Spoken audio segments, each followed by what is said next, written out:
Roma ohe ne mone wo soro ye die but ohe ne nan na dwuma na obetimi di aye na ase ho no na adwen hye dan sinipi wo dialogi do na Roma ho iti wawuram odwaman so na enumu na wa contact the agency of a goalkeeper kepa se oni omu din kitawudi ana oni omu din komo ba kumienu ni miense bi ahwe se kepa won 70% wo Chelsea ayo omadwen so meja no kwa na se Chelsea ayo omadwen so meja no kwa ska sen na Chelsea ye dey epe eno a na odidi hu komo wo akire but officially on fa bibia ankoto Chelsea anim se bia me pekepa ana se me pe bia player we but ade omu hwehwem ni se komo ka so mo pekepa ana so mpeso mo san kepa enuma ben na hu behia so mo be yansa no mutimi amosa timi aka kepa na ba be pemi tu or one interest to honum se omode ne ba be shemi se de be Gianluigi Donnarumma we ba be man competition in that particular setup omanya na ombebo Roma kwakwohwe Unai Simon so Unai Simon kwampo de or something I even so or dream goalkeeper de Luis Enrique se onyane ni be piem o Paris Saint-Germain na nyoma betimi akoye de amanti ono an Spanish national team goalkeeper lo so wanya kepa oborema no akwakofa Unai Simon na odna ba be shim na nyoma akoye e de ma Paris Saint-Germain na eno ne be movie on Andrew Onana ebi abefa bia ya Andrew Onana ho nsem ena ekoso oba Manchester United say ana akwakodru issue ni yese currently abrante onyambedui no currently nyame anim ni yese Andrew Onana nankasa na Manchester United nkomodi ana kitawodi a omuni Inter Milan edi no ni nyina ye verbal na so omu tituma ana Manchester United ebe true official de akwakoto omu mail mu ana so mo de be send omu se munyi skai na mo fanto ne ne sign documents na bibia nko ti documents ni bibia sa ni na deal ne de da hon just for so mo twen se fee no ana omu mienu nyina betima agree upon Manchester United at the 50 plus 5 million euros in komodie ene ti table ho omu di kwa na enumu na Manchester United 50 million euros upfront no Oma dream so ometwa in the course of 5 years. Manchester United person mutwa 50 million euros upfront no in the course of 5 years. You better check mako sa enum 5 years. 5 years. And aside 5 years and 5 million add-ons now Manchester United proposed to Inter Milan no. Say a brand number of games in the majority trophies so betimi agye no. Na omo the 5 million na day aka ho na Inter Milan say so 5 years na sem na mo kan dey yen ntum so metwa 5 years dey mo 60 million euros aba go me 5 years dey kwan wa o 5 years and 60 million euros ne be 55 upfront na 5 na ya add-ons ana add-ons no kwan say the model trophies ahyem ne yempe trophies dey no mo a number of games Onana bo games mako 20 duru say ya mo discan say be dey ebe maye en na Inter Milan gina Inter Milan so say no so na monte ase na montimi 16 na 50 plus 5 na mo pese ye dia and na upfront fee no montwa ma in 3 years time when dem say muda go 5 years dey kwan wa montwa ma in 3 years time ite no na akoye konebra tena yenye sei ana ma Manchester United any Inter Milan omuntem no nyoma hye dan CP emfa ma di we e ma ne nyede e ma ne go through Inter Milan anka so moja handa na obechkwai ono okoda dada then they will need a replacement. So now that said they will need to get a player in. And at the same time, most also looking forward to other transfers. On the team, team, mama, Eddie Amomo. It is baby a generous is saying the structure of the deal, no. And I'm Manchester United and they Inter Milan, Omunian Drew baby also mutimi Druma deal it me go through. Man United person mucheria sin na says so man you na no Dean Henderson at Nabomoboa. Said your muye Messi Mount the no. On person mu room no mu use the media to say ye kwako pe abrante friend boy says Kaisedu. Chelsea Esani Betenas, that is what they also want to do. Omunim say Inter Milan here to complete 1 or 2 deals via and they omuti akwakoshim. It almost the Beba Bonte said Dean Henderson or in Yabema Dean Henderson by Eric Ten Hag priority assistance. Brantea, your friend Andrew Nana so Babisi Akai, and Manchester United. No money abrinwa. Boy in the personal terms with Manchester United, any problem. 4 plus 1, 4 years, 1 with an optional. Say actually no, you 4 years and also sign.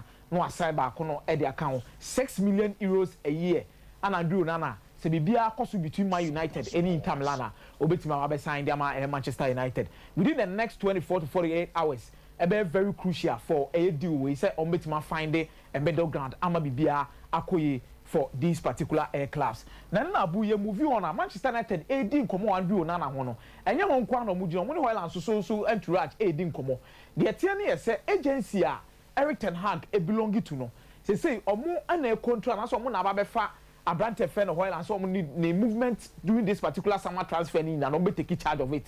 I so be free Atlanta akwa PM be fufuro. Na no move push ya san committee me afa Abrante so ba be strike dey ama Manchester United. Na Atlanta the 85 million pounds ana to Abrante so. Mabuna no ne catch us sellers market. Wa Hoyland now the 85 million pounds. Ana to no so. Na no ana Manchester United. Ne do 50 million. And do 50 million. 50 million there 50. 50 crazy. 50 million. 15. Holland ne bond do 50 million. Bishop. I'm telling you. Holland ne bond do 50 Find the million. profile Holland the skill set of here. Wa so be Go. Holland about how many games at the top level? For Denmark, Abesia, Austria. From Austria, Mike, or Austria, January. And like August, Oko PM, or Atalanta. Akobo ya.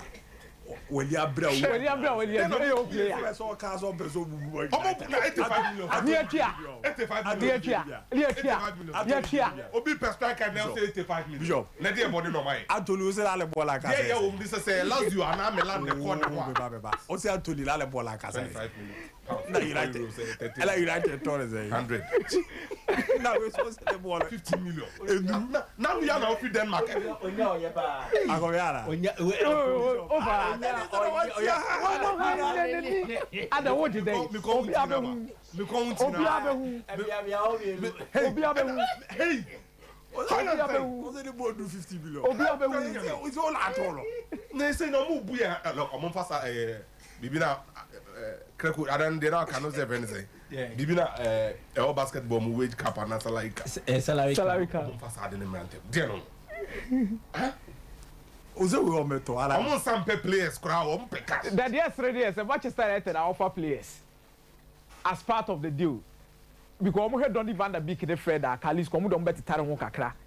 Ilanga kra no komu nya komu de langa kra bet tare ho de akọ. Omu se da bi enyeska. Na no na kofa Mason Greenwood issue de ba mu se komu nya ka Mason Greenwood kra emra loan. E wa Atlanta force da bi. Omu de 85 million pounds no. First can be to o dis can ba no be fa branch. All Manchester United so am ya we say. Samosi munyi ska no ne be ka na muntia 85 million pounds there. Anya ke bebubu ye nem na nke de akọ entran Frankfurt ho. Yakọ Frankfurt for one money no maka. And Colombo one crampo the at least you knew the number of figures and goals or share the Germany Bundesliga. And then the level as so see academy the French national team. So no crown 85 na 90 crown I say 95 crown the amount crown because we have Frankfurt 100 million euros. 100 million euros near 86 to 87 million pounds. Now say Hoyland 85 million pounds there. And I see the movie 89 and I say 70 the crown and transfer for to crown now. Or me consider nobody a branch and they Oh, that is it. Manchester United tax. The reason why here Manchester United ne Atlanta Atenase Inter Milan kwa buso Atenase a cheno no. Because Inter Milan feel say we are there 60 ube 20 didn't na person ube tua. Because Man United, obi anim say Man United last season there was one particular player Oshada Frey John Metef eka chene say price on one kasa na club de to no so about Manchester United ba so ma be pen ko no as a player no kan no won tia se. E player wan. Oma mo player ni di. There be capacity kuku chidi baby. Capacity kuku chidi baby. Na eti uzo ole olipalo capacity iti mu abam. Mo da so bonyo mo ni da. Abu iti Hoyland the other day Manchester United so I relax kakra. They are not in a rush gidi biasa. And Manchester United they to am appointing Matt Hargreaves from Adidas. Say on be take charge of Manchester United negotiations here some of these things.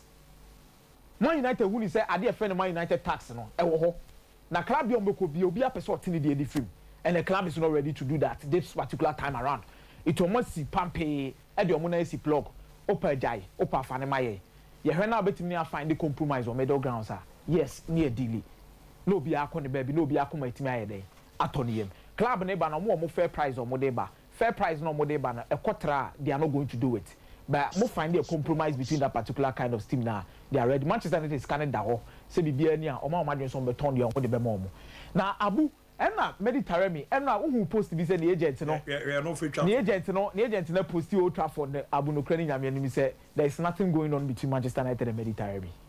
I don't know mpe Mediterranean of interest to Manchester United but not priority serious or not also be 4 crown and 5 Oh, okay. In terms of Manchester United priorities. And I can't 1 year. The contract will be June 2024. About 2024, the Porto for soon years come with 20 million euros na to no so. AC Milan Crampo were interest in it, but AC Milan no be a kind of 1 year or 31 years there. What's added to 20 million euros at all so the end of one and befa. It is a Porto for per crown befa so major Mediterranean kwa ya na akakopim.